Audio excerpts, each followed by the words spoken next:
Welcome to AARP Arizona Hispanic Connection. Educate. Celebrate. Connect.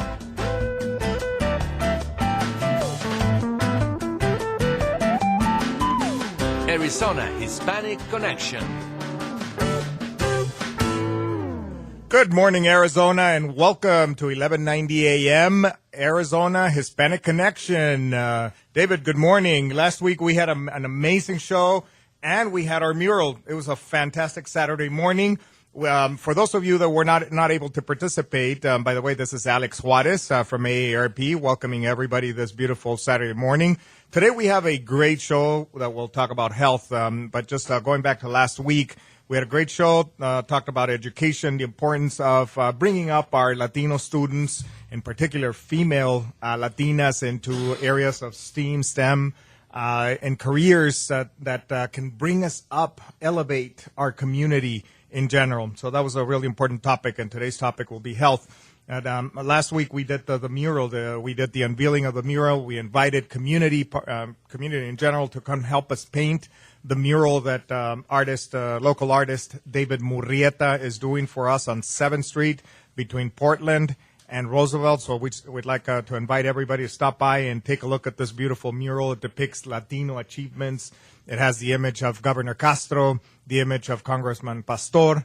We'll have the image of Chapito Chavarria. So in general, landscapes that are recognized within the Hispanic community in the beautiful state of Arizona. But with that, David, it's time to really introduce our guest today. So go right ahead. Yeah. Thank you so very much. Whenever you have a chance on 7th Street, south of I-10, we have the mural. We just passed by this morning. Of course, that's so dear to our heart, right? So if you have a chance, stop by, take a picture, and post it. Post it on your platforms. But it was a very, very special time with the mural. We had a representative for Raul Castro, our governor, the only Mexican-American governor that we've had in Arizona. The Congressman Ed Pastor was depicted on the mural, and his daughter was there. Post 41. I don't know if you have ever heard about Post 41. If you don't, please do a little bit of research. It's an amazing post. They have done a lot of things to advocate for the Latino community. And then Chapito Chavarria, he was an artist. He had an orchestra, and they say that he used to play in every wedding for Latinos back in the 70s, 80s. And by the way, a documentary is being done on Chapito Chavarria, and we'll see if AARP can be part of that to bring it to its completion. But today, were you going to say something else? Let's remind everybody. Let's remind everyone that you can call today and ask questions to our health experts today. You can call our studio at 602-759-1910, and that's 602-759-1910. Yeah, today we're going to brag a little bit before we go into the subject, and our bragging has to do with we have 4 Latino professionals with us, and it is unbelievable. When I was reading your titles, your resumes, and your expertise, it's just unbelievable. We're so proud of you. Thank you so much. Hopefully, when you get your time to share, you can encourage younger people to follow in your footsteps. I think we need a lot of professionals. First of all, we have La Doctora Sonia Vega Lopez. I basically this week I contacted her, and in short notice, she had to change a commitment she had. Dr. Sonia Vega Lopez has a PhD in nutrition. She's an associate professor in nutrition at ASU, and I'm going to leave it at that because I know there's more to it. Then we have Dr. Martinez Nunez. He's a family medicine doctor, but he is also pursuing to be board certified in lifestyle medicine. That's very interesting. So you're kind of combining medicine with lifestyle, which I assume it would include healthy eating and exercise and all that good stuff. Then we have Anabel Castro Thompson. You are all over the place, Annabelle, and thank you again for short notice. You know, you decided to give this show a priority, and you're here with us. Thank you so much. And then we have Omar Contreras. He has a master's in public health and pursuing a PhD on health policy. Correct? Did I get it right? All right. Why don't we just start here and just go around? Just tell us. Basically, how you feel about your area of expertise, and also what has impressed you the most about health, the function of our marvelous human body. You know, can you imagine a body can sometimes live up to 100 years? The heart pumps blood for 100 years, the lungs, the pancreas, the kidneys, the liver working for 100 years. This is an amazing thing. It amazes me. I'm sure that it would amaze you as professionals. Can we start with Dr. Sonia Vega and then just kind of go around? Yes, and thanks for having me. I can tell you that I started working in the area of food science. That's how I started getting involved in what we eat. And I started realizing all the different things that we end up consuming as part of the modern food production system, you know, with all these processed foods that we consume. And that got me more interested in the nutrition side of things and understanding how that gets used in our body. So to get to your question, what really, really, really interests me and fascinates me is how the chemistry in our body works. I know that you're asking more in general about the different organs, but the way all those organs communicate with each other and they work with each other depending on what we feed to our bodies is just fascinating. It's amazing how everything is so properly and well orchestrated to work beautifully as long as we have the right things in our body. So once somebody gets like really sick, they're going to have to probably need some medicine, probably I say it in quotes, but are you saying that it's critical what we feed our bodies even before we start even considering conditions, you know? Absolutely, absolutely. And I think that the best way to get to the 100 years of life that you were talking about. Let's shoot for that. Is by starting but quality of life, right? really young with really good nutrition, with really good habits, with really good quality of life. And do you recommend young students to pursue your career? Of course. Yes, it's fascinating. Good. Would you, Annabelle? Annabelle is a nurse practitioner, and she's also now, you're not the vice president, you're the president, correct, of the National Association of Hispanic Nurses. That means at the national level. And then we, just for FYI, we also, the Phoenix chapter, is it still the largest chapter? It is. The Phoenix chapter, the National Association of Hispanic Nurses Phoenix chapter is still the largest chapter in the country. We are. Take it away, Annabelle. We are. So to answer your question and to tell you a little bit about what I do, so I'm a nurse practitioner with a lot of experience in hospice and palliative care. And then more recently, I'm Vice President of Equity, Diversity, and Inclusion at Equality Health.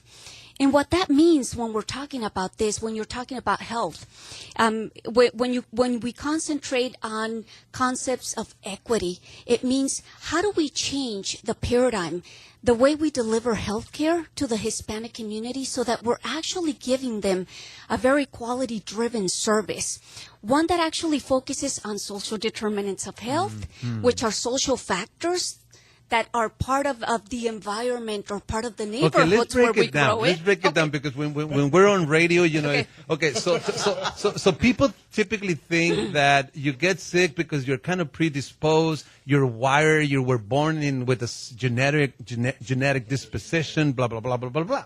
I'm sure it's true to a good degree. Are you saying that there are social determinants of health that can alter that and can get you sick and literally kill you? Yes.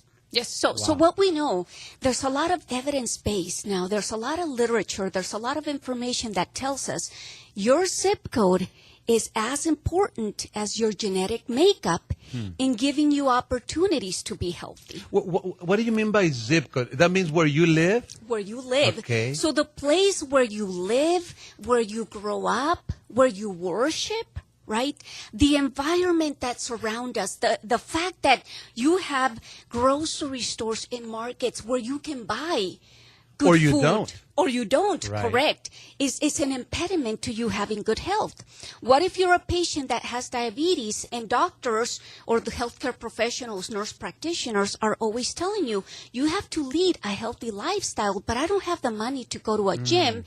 In my community, it doesn't have sidewalks. It probably has stray dogs, and it's not safe to go walking by myself or take my kids. So there's environmental factors and social factors that put together come around to actually provide health to people. So let's repeat the concept again. It's called the social determinants of health. That's a key phrase. We're going to keep Yes. coming back to it. So Dr. Sonia Vega just told us that eating is crucial for our health. Now you're saying that yes, it is, but then there's this determinants that could, if we don't pay attention, we're not aware of them. Sometimes there's nothing we can do about them. They really determine how healthy we're going to be, what conditions we might develop, when we're going to die. I understand that people in North Scottsdale live how much longer than people in South Phoenix? So there was a study in 2013 by the Robert Wood Johnson Foundation in collaboration with Vitalis, who was St. Luke's, and they determined that just 12 miles apart, there's a 14-year difference. So people in Scottsdale, if we talk a lot about longevity and functionality, right, and quality of life, have a 14-year difference from a person that's living in downtown Phoenix. We're going to come back to the social determinants of health. Dr. Martinez Hernandez, tell us, how you feel. I mean, why is this issue important? Tell us what you do, how you help people, etc. Well, thank you for having me, guys, and it's an honor to be a part of this amazing panel here.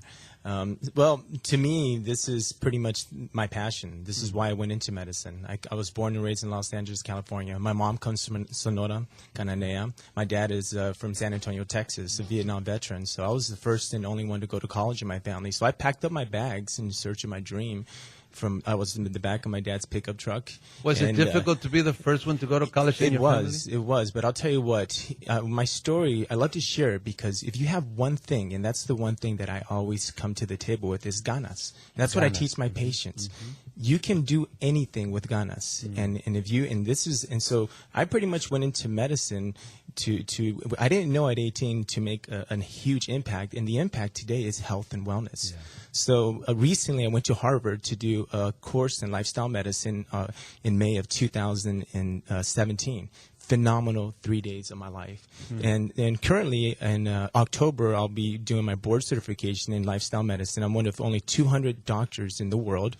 So this is it. And it's really simple, David. You talk about living to 100. I tell my patients, I'm going to live to 120, and I'm going to help you get there. Wow. And it's funny. Some of them look at me, and in the Hispanic culture, they're cute. I don't want to live to 80, 80, 70. So it's cute. So help us, Dr. Hernandez. The lifestyle medicine, is that something that goes in opposition to medicine, or they work together? Beautiful question. It pretty much, it goes together. Right now, we're really trying to make it happen together. So, for instance, if I diagnose you with prediabetes, most conventional medicine doctors will just put you on metformin. And that's the road to, but what I do as a lifestyle medicine physician, I look at the numbers and I see where you're at, and I talk to my patients and I connect with them. And then we reverse diabetes through nutrition, through exercise, positive psychology. That's another thing that I'm sure we're going to talk about. Yeah. Mental health in the Hispanic health is huge, but that's kind of a... Omar Contreras, let us know what you do and how this really is an important subject for our Hispanic community. So good morning, everyone. Thank you for having me here. So my path is a little bit different. I was on my road to go to medical school during my undergraduate career, majoring in molecular biology, doing scientific research, biomedical research. But throughout, my experiences being an immigrant, coming here with my mother when I was 6 years old, and really experiencing those social determinants of public health that Annabelle was talking about, and really understanding the struggles of many working Hispanic families, I really understood that there's a need for more of an overarching concept of health. Right. So that's where I decided to go into the field of public health. My background in public health is in epidemiology, which means more the study of the burden of diseases, understanding the data, how different populations are impacted by different diseases. And currently, in pursuing my doctorate in public health policy, really allows me to just bridge the data and understanding how we could close those social determinants of health and those health disparities by implementing policies that affect, communities for well-being. Great. Thank you, Omar. Really appreciate that. And this is a perfect example, David, of what we talked about last week, of the education factor. We have all professionals in different areas of medicine, of health, and that's exactly what we want our community. We want our community to educate themselves. We have to get better as a community. We have to go on break right now. When we come back, we're going to pick up the topic. There's really important topics to talk about in health here. If you're interested in calling and asking a question to our experts, 602-759-1910. And this is AARP Arizona Hispanic Connection. We will be right back. Welcome to AARP Arizona Hispanic Connection. Educate. Celebrate. Connect.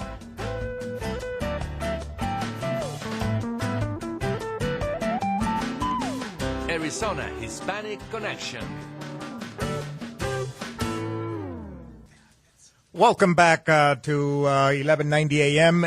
AARP Arizona Hispanic Connection. This is Alec Suarez welcoming everybody. And we are talking about health among Latinos and the importance of being healthy. And probably a good analogy there is the health that we have to keep our health up just like we do the health of our vehicle. If we don't take care of our vehicle, the engine is going to go bad. We don't put oil in it. Obviously, there's going to be consequences. Exactly the same thing with our body. We've got to take care of that body as well. So we're going to be talking about that. We do want to ask everybody joining us today and watching us either through Facebook Live or listening to us through 1190 a.m. Please follow our show. Please like our page on Facebook. We want to make sure that we create a great community of resources and tools for the community. So please like our page and also promote it among your friends. Pass it along, share it with them. Let's go back into the topic of some statistics and data analysis. And I have some data from the CDC. It's called Vital Signs. And just in between the break with Omar, we were talking about Hispanics have a higher index of diabetes, liver disease. But in this report, it shows that the Hispanic death rate is 25% lower than whites. Omar was telling us that he's seen other research that says it's higher, much higher than non-Hispanics. So can we talk about that, Dave? Yeah. Sure, that's correct. And maybe this is a representative of national data they're looking at, Alex, but in Arizona specifically, we see that Hispanics are 55% higher than non-Hispanic whites of dying from diabetes-related specific causes. And we're the third largest racial ethnic minority group with the highest rates of diabetes. Actually, we're 39% higher in state mortality. So we're talking about, really what are the causes of death within the Hispanic community, and it is diabetes. And even we have to take into account as well that when we're talking also the social determinants of public health, one of them is access to care and coverage and having that health insurance. And, despite the implementation of the Affordable Care Act, there are many individuals that still remain uninsured. So that is where, the access to care, it's really impacting the Hispanic community. But I believe also as well, we have to take the opportunity to educate our community about the resources that are available, that there are these different foundations or there are community health centers or nonprofit organizations where they could receive care. One of them, for example, being we have a mobile health unit through the University of Arizona that does preventative screening and care called Juntos por la Salud that goes out into different communities in Maricopa County to provide those high blood pressure screenings, the diabetes screenings, so we could, again, educate those who are at risk for diabetes or who have diabetes and link them to care. Good. You know, I'm making some notes here. Dr. Sonia Vega emphasized diet, nutrition. Annabelle said that the social determinants of health. Now you mention healthcare. Now you mention, do we have access to healthcare? Annabelle, can you take it and elaborate a little bit more about numbers? You know, what numbers show about the health of Hispanics nationwide, Arizona? Sure. So I'll amplify a little bit on what Omar said in the question that Alex brought up. So overall, the health of Hispanics in other countries tends to be better than the health of Hispanics in the United States. So perhaps, Alex, what you were talking about has to do with the incidence and prevalence of disease in other countries like Mexico and Latin America. They do call it the Hispanic paradox, meaning that when Hispanics immigrate to this country, there are certain circumstances by which the prevalence of incidence of disease tends to rise. Wow. Now, when we talk about affordable care and we talk about health care, it is true what Omar was saying. We need to talk about access to care, because access is the first step, right? It's the doorstep into Hispanics having better health here in the United States. What we do know, however, is that despite the fact that people have access to health care, many times, however, it's not equitable, right?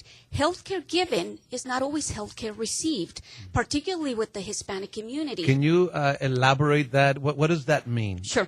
So it means that for the Hispanic community, right, and we have a spectrum in the Hispanic community. We have people that are very acculturated and speak very good English, right, and are very comfortable moving in the healthcare, the 21st century healthcare that we have here in the United States. But then again, we also have populations that are perhaps newer immigrants to this country. Their linguistic ability is very So low, language particularly could be with an English. issue? Absolutely.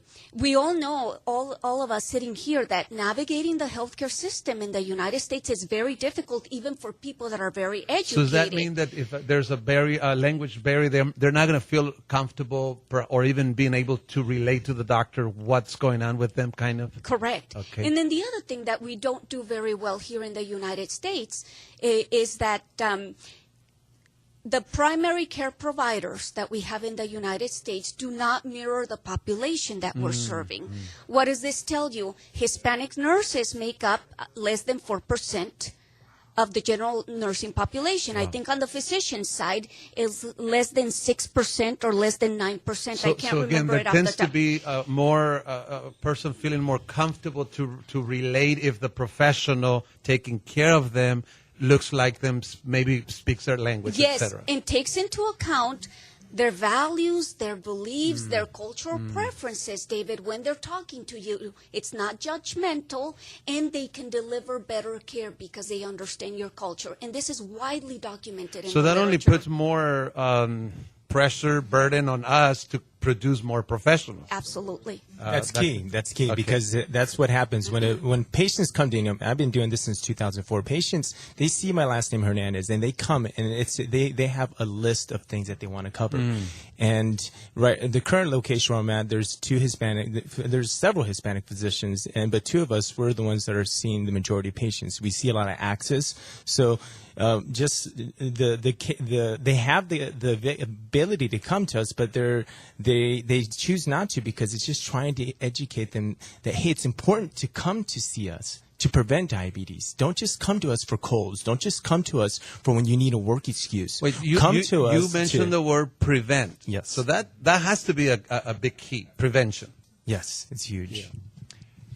Yeah. I wanted to get back to the Hispanic health paradox that we were talking about, because that was a concept that emerged several years ago when a good proportion of the Hispanic population here in the U.S. was immigrants, right? And there's this notion that perhaps the immigrants that came to the U.S. were those who were stronger, more able to work in the type of works that the Hispanic community was doing, field work, working in more manual or physically requiring jobs.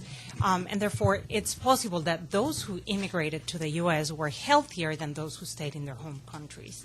Now, the Hispanic population in the U.S. is changing because now we have more younger individuals, more people who have been born here. And unfortunately, the system itself and practices that have been adopted with acculturation have made the population change their lifestyle in a way that's not necessarily the most conducive to health and preventive practices and prevention of chronic diseases. So that's where we need to start changing how we educate our communities and how we promote different things to think more about prevention. Definitely. Better diet, more exercise, and even more access to health care and doing more preventive health care. Good.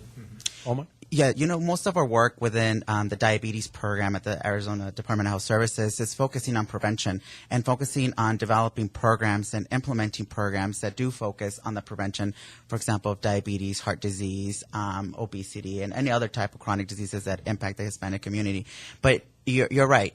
Prevention is key, but I'm really happy to hear that, Dr. Hernandez is going in through his, this lifestyle certification, because I think that there's also a need to build capacity within our current physicians on this new concept of lifestyle change. And it is about the prevention piece, because prevention is all about the lifestyle that you choose to live. One of my biochemistry professors said in undergraduate, it's not necessarily the genes that get inherited, it's also the lifestyle, and that's where diabetes comes into play.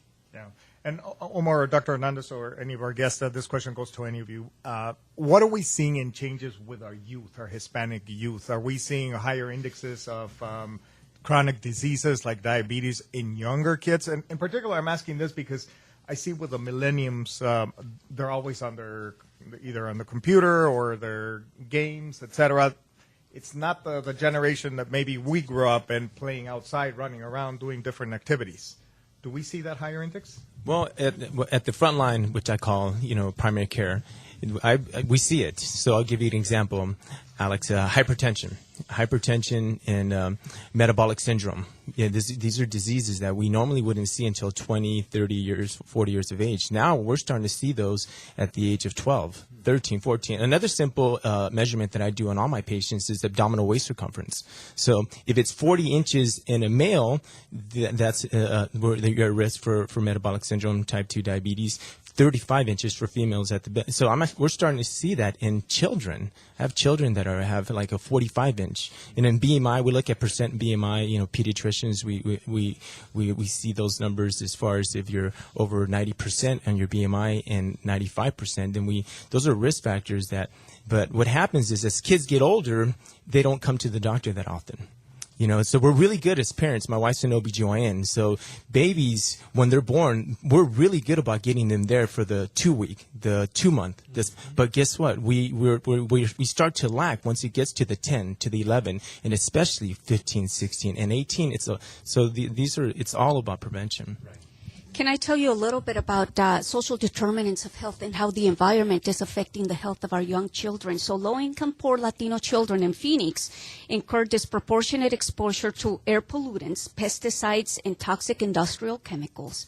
In addition to that, there's a lot of lead and mercury from candy that's making it into their organism. Traditional folk and religious practices, as well as poor housing, can be impacting their lives.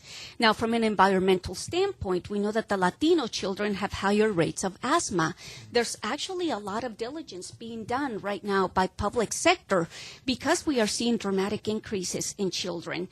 We go back to lead and mercury poisoning, and then behavioral and developmental disorders. Unfortunately, children in the Hispanic community can be victims of domestic violence, substandard housing, many times poor nutrition. And so all this together, right, gives you a higher percentage of preventable diseases that you could have seen in the Hispanic community. In our last segment, I mentioned the word urgent or urgency. I'm going to mention it now. It is urgent for us to really On our last show on education, I mentioned the word revolution. We need a revolution on the way we see education, and we also need a revolution on the way we see our health. We'll be right back. We need to go on a short break. Welcome to AARP, Arizona Hispanic Connection. Educate. Celebrate. Connect.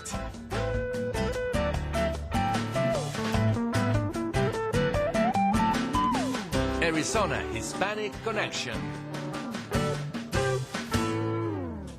Thank you so much for staying with us. This is AARP, Arizona Hispanic Connection, on 1190 AM and through Facebook Live. Please join our page, AARP, Arizona Hispanic Connection. We'll continue with our subject here. It's so important. Actually, all of the subjects that we have addressed are super, super important. You know, let me read something that I got in the internet this morning through the U.S. Census for Disease Control and Prevention.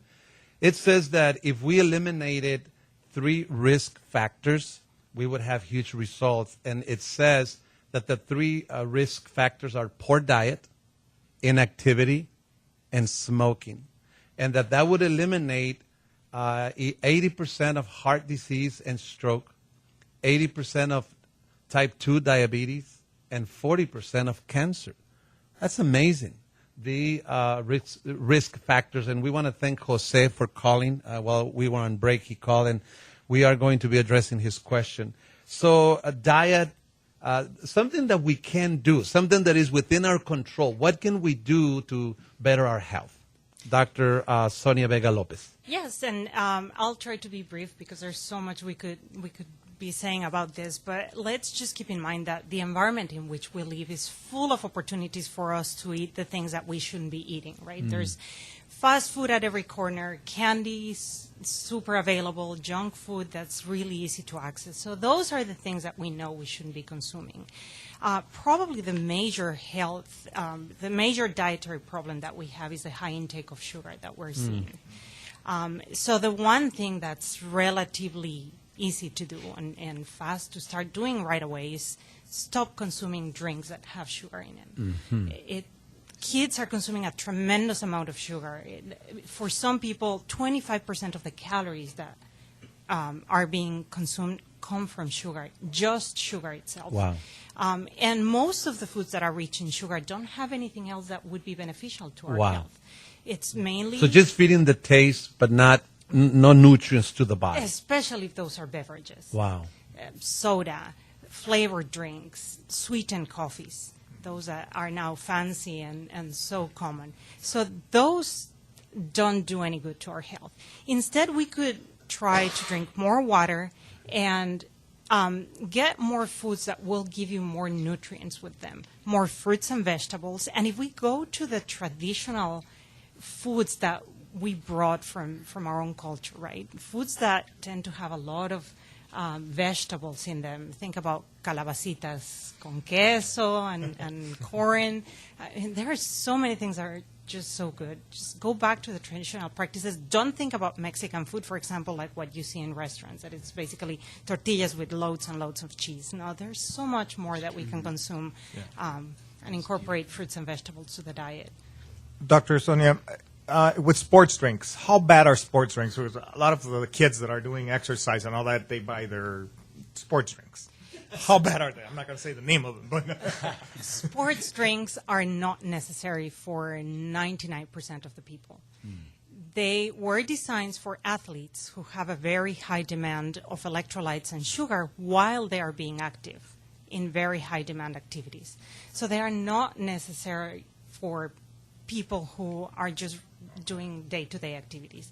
They have a tremendous amount of sugar, almost comparable to the amount of sugar that sodas have, and it ends up being what we call empty calories. We drink the sugar, the calories, but nothing else with them. Other than sugar, would you say too much salt is not good either? Too much salt is not good. Too much fat is not good, especially if it's animal-based fat, the solid fats like lard, margarines, shortenings, things of that nature. So it is wise to learn to have a balanced diet, to understand about carbs and the salts and the sugars and all that kind. Is there like a basic concept, or you kind of have to get into it and really learn? You know, we started teaching nutrition following that direction. Count your carbs, count your cholesterol, and that approach doesn't work because it's too complicated. Right. I think what we're moving more towards doing is eat foods from every food group. Try to eat a majority of fruits and vegetables. Make 50% of your plate or your meal or your overall diet intake fruits and vegetables. If you're going to eat things that come from grains, make it whole grains. Don't consume the refined carbohydrates. Good. Then dairy products are good, especially if they are low fat, and a smaller portion of lean meats. You know, I am a strong believer that we eat twice as much as what we need. Twice as much as what we need. And I start practicing that. I use a little platito, a little plate for my avena, and it's amazing. And, you know, they have recommended to eat several times a day, smaller portions. I'm sure every case is going to be different, but let's do something. Let's educate ourselves. And if I can just add Yes. one small thing here. You can eat the same amount as what you were eating before, but make a good portion of that fruits and vegetables, and then you won't be eating as many calories, and you'll be eating So more the fiber, combination is vitamins, important minerals. more than the quantity More than necessarily. its Now, quality. prevention. You know, I do a lot of education on health insurance. I've traveled the state talking about what they call Obamacare. And, you know, especially men, we tend to not go to the doctor. As part of the Affordable Care Act, which is being obviously worked on, and we don't know what's going to be of the Affordable Care Act, but the preventive services is free of charge. Preventive services is free of charge. But still, even though it's free, you don't have the deductible, you don't have the co-pays for those. Many do not go to the doctors. How critical is it that we take advantage of preventive services? It's key, and it's actually the number one thing that I think we should do as healthcare providers. And what I do with my patients, I make it simple. You have to make it, first of all, as Jose, and thank you for your question, Jose. The number one thing that I would recommend that you can do to become more proactive is find a provider that you feel comfortable with. We have so many nurse practitioners, we have so many physicians that want to help you. So here's a little trick that I'll give you, a little advice. On your birthday, make that your day off and go visit someone like us. And that day, we're going to do a free, like you said, a physical exam that's covered through your insurance. And there, I run the basic numbers. We're going to look at a CBC, a CMP, a lipid panel, and a TSH. That's my talk, but that's basic talk, and I'll explain you those numbers so that you can understand them. You see, most of us, we just go in there and but you have to. So then we just break down the basics. What are we doing for exercise? Nutrition. What are we doing for nutrition? Talk to me about alcohol intake. What are you doing with all? See, a lot of us, especially men, and today I'm seeing a lot of women in the Hispanic culture. It's been and most of our moms from their generation don't drink. But today we're seeing a lot more Hispanic women drinking. Yes. So then we look at specific numbers. How much are you drinking? Right. You know, so 1 12-ounce can of beer is okay daily, but not doing 7 in one day. So that's what I tell my patients. So then we make it so if I catch there's some numbers as far as and what we see, not just diabetes, it happens. You get the cousins of diabetes, hypertension, hypercholesterolemia. In fact, I guarantee you, most of us at this table have hypercholesterolemia. And if we look, you could be a BMI of 23, completely healthy and normal. But guess what? If you don't look at your numbers, you're not going to know. Is that higher triglycerides, for example? Or yeah, what we look into? at is total cholesterol. Right. We look at your triglycerides. We look at your LDL. Those are your bad cholesterols. And then we look at HDL. So HDLs, those are the 4 numbers that we look at, Alex, and that we can prevent heart disease. We can prevent diabetes. So there's a real cool thing that I do with metabolic syndrome. I look at your waist circumference. I look at your triglycerides. I want you below 150. I want your fasting glucose below 110. And I want your HDL above 40 in men and 50 in women. So those are the numbers. And if you have 3 of those 5 risk factors, you're this close to diabetes. And another thing that I do is we're starting to check a hemoglobin A1C. We used to use hemoglobin A1C to diagnose, but today we use it to prevent diabetes. So it's about prevention. Got a question for you, Dr. Hernandez. Devin Del Palacio, which has been on the show before, he mentioned that there's a lot of Latinos in rural Arizona who lack access to health care. Just 1% of all medical school graduates choose to practice in rural communities. What can we do to change that? Beautiful question. In fact, right now as we speak, my sister-in-law, who's an RN, graduated from Gina Maya. She graduated from the University of Arizona College of Medicine program. She's in the nurse practitioner program. So she's actually doing they're from San Luis, Arizona, my wife's family, and she's there doing her rotations with one of the nurse practitioners there. So what we have to do is we have to continue to push our RNs to become nurse practitioners, and we have to get our Hispanic doctors to come back to the communities where we're coming from, and we have to make it so that they want. Another one of my good friends, Dr.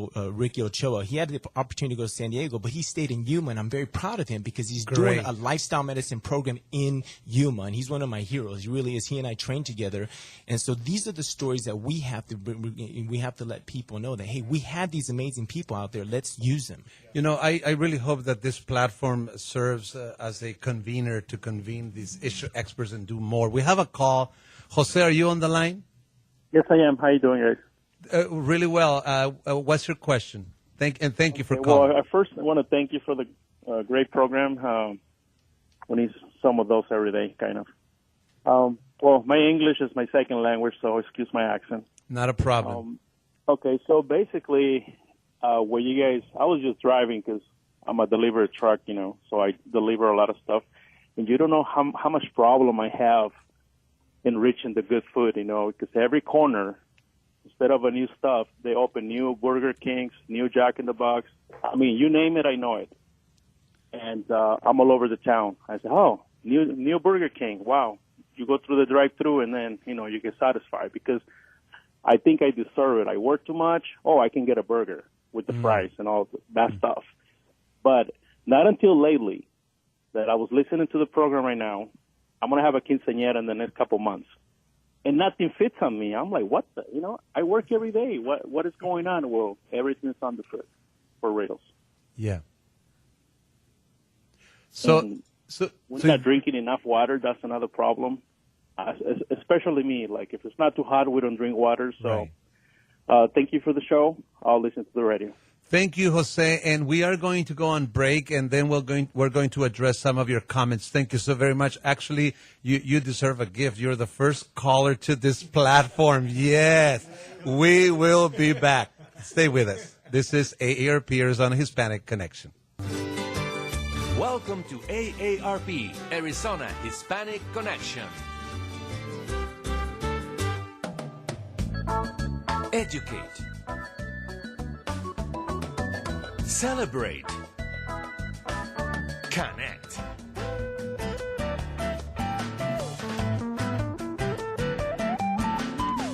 Arizona Hispanic Connection. Welcome back to 1190 AM AARP Arizona Hispanic Connection, and we're having a great conversation here and topic about the importance of health within the Latino community. Gabriel Contreras Contreras, we've also had him on the show before, but he's asking a question, and I'm going to have our good friend over here, Omar. Through Facebook. Yeah, through Facebook, exactly. It's a question. But he wants to know if there are community-based preventive programs that should be highlighted. So we're going to touch that, and then we're going to go into other topics just to close the program. So thank you for that question, Dr. Gabriel Contreras, who happens to be my husband. And so I'm really glad to answer his question, because I think when we engage in that dialogue between his field in education and then my field in public health, we tend to go back and forth about the importance of these community-based programs. But one of them that I really do want to highlight is there's a base program, evidence-based program funded through ASU, which is called Viva Maryvale. So I want to explain to what Viva Maryvale is. It is a 12-week base program where you take Latino families. It's a focus on families who children are at risk for diabetes and who parents have diabetes, and get them into a lifestyle change curriculum about physical activity, healthy nutrition, eating. Also, what is your social network like? Who do you who are you interacting with? You know, we know that in the Hispanic community, we're so tied together that if one person goes to the doctor or says, you know, I really know about this program that has helped me lose weight or has helped me change my lifestyle, the vecino's going to know, the vecina's going to know. Right. And also what we hear this program, what's really unique is that it's also led through promotoras de salud, which is community health workers. We know in our community, promotoras are very enriched in the community, and they go out and they understand the needs of our community. And so this program is really helpful because we touch upon the topic of children with diabetes, and that is being a huge issue now where children are being diagnosed with type 2. Before it was all what they used to talked as juvenile diabetes type 1, which is no longer juvenile diabetes. Now type 2 is really impacting our children. You know, you have a 5-year-old who we just saw a couple of years ago already with type 2 diabetes and had a high BMI. Right. And so we really want to see how we could make those lifestyle changes and educate the community. But this program itself also has the ability not only to build that education within Latino families, because once you go home, it stays home, right. You know, but it also has the opportunity for policy change, because now we're getting into the field of how do we change the environment in which, say, Viva Maryville or the Maryville community is at? How do we change the little P's, which we call little P policies, on making sure that physicians are trained or that school playgrounds are open longer hours for people to do exercise, or how community centers could open their recreation centers, you know, for longer extended period of times, or reduce fees. And then when we talk about the large P, which is really legislation, which occurs, is how do we raise awareness that these programs exist in our community and the needs for, say, you know, underserved based on zip codes, you know, where they're disproportionately impacted by diabetes, and make our legislators aware that these issues are occurring in your community, and never forget that we have a voice, right. And that they're there to represent us. And if we have an issue, we need to let them know, because this is impacting our family and our quality of living and our lifestyle. So they should really, you know, be there to advocate for us. So if we summarize, Dr. Sonia Vega, emphasizing diet, nutrition, preventive services. Go and do your preventive services. I mean, it's important. It's free if you have insurance, of course. But then you're also, now we come back to this matter of advocating. Yes. What in the realm of advocacy, Annabelle, can we do or needs to be done to have a positive impact on our health?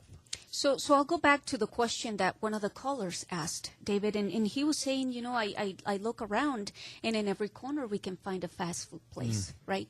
When you talk about informing the Hispanic communities and you start looking about the environment that surrounds us, we notice that there's a fast food place in every corner, particularly in the areas, right, where the Hispanic community is abundant. Are they are we targeted? Exactly. Right. Now, they know that we like that food, huh? Look around too, and you see a lot of pawn shops, right? You look around and you see a lot of check cashing services or small lending, right? Some of these can be predatory, right? It's about educating our community so that we start looking at the environment that surrounds us, so that we understand that health is going to be achieved when you take into account what is in your environment, and we start educating our legislators and our public officials that enough is enough, that we want a healthcare system, right, that's accessible, that's affordable, and that it's equitable, but that we also want our community design to be actually one that promotes health for the community. So enough of the fast food places, right? I know it's convenience and sometimes we need them, but they also tend to be predatory because they're abundant in our communities. You drive to Scottsdale and tell me how many you're going to see per capita, and then drive to the Maryville area and tell me how many you see per capita, right? And so this is very important. I think people are starting to notice, as soon as the conversation erupted around social determinants of health, right, the paradigm is changing. We're educating people. People are beginning to understand, right, that all these things, all these factions and all these factors actually will allow the Hispanic community to have better health.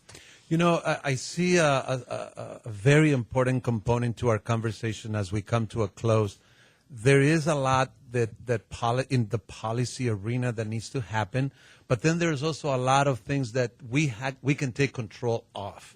And I think, can we use the last few minutes that we have to speak to the community in terms of what can I do proactively to improve my health, and obviously education, our eating habits. I mean, just use maybe a minute each to speak to our community in terms of very practically what we need to start doing to improve our health. Well, very briefly, what I would say is think of what you need to do to keep your family together longer. Think of your family, your kids, your parents. Do it for your family. Something we haven't talked about much is physical activity. And physical activity doesn't necessarily mean that you need to pay for the most expensive gym to go to a class. You can go for a brisk walk. You can take out the dog. It may need to be early in the morning in the summer, but you can still do it. And if you do it as a family, it's fun. It's bonding time. It helps everybody in the family. I've got a quick question for you. Michael Turner has a question here, and I think he brings up a really good point here that eating healthy can be more costly. Mm-hmm. How do we go about that? I mean, if we want to eat healthy foods, organic foods, etc., how can we do that?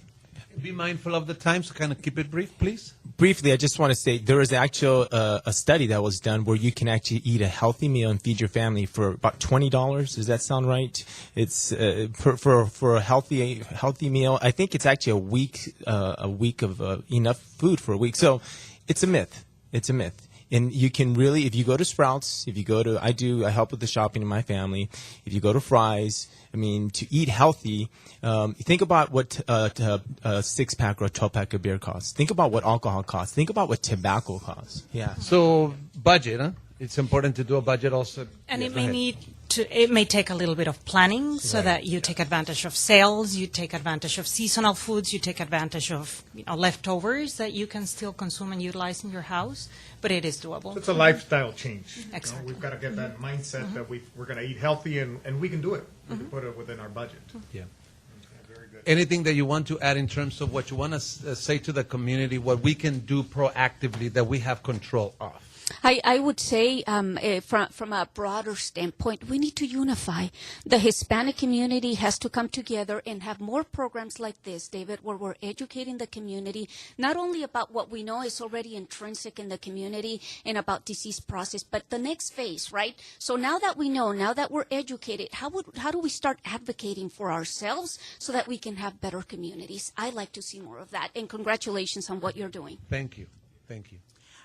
For me, it's definitely, building the pipeline of young professionals who would like to engage in careers in the health professions. I think there's still so much within our education system sometimes where we get, as Latinos, we get discouraged about not achieving our dreams or not able to pursue, careers in medicine and nursing and public health. But it's going to take all those champions, for us to be our own advocates within our community, because we come from those communities. We know that we need to make the change. So why not mentor and take the time to inspire those young Latinos and Latinas who want to pursue these careers, because they're going to also be that change of healthcare in our future.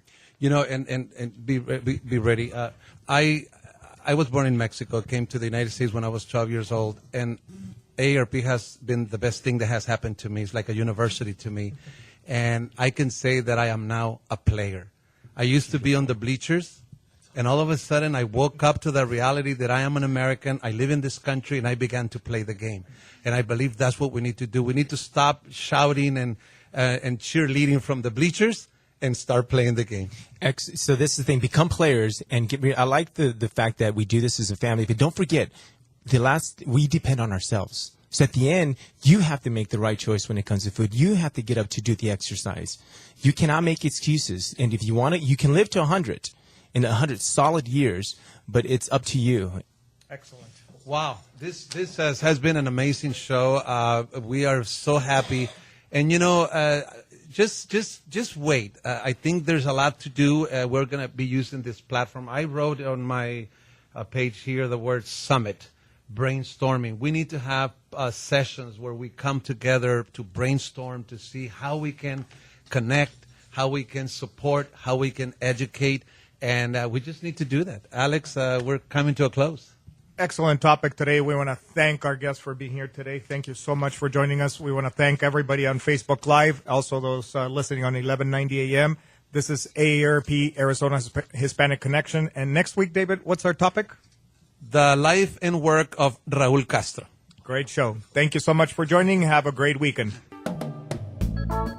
Educate. Celebrate. Connect.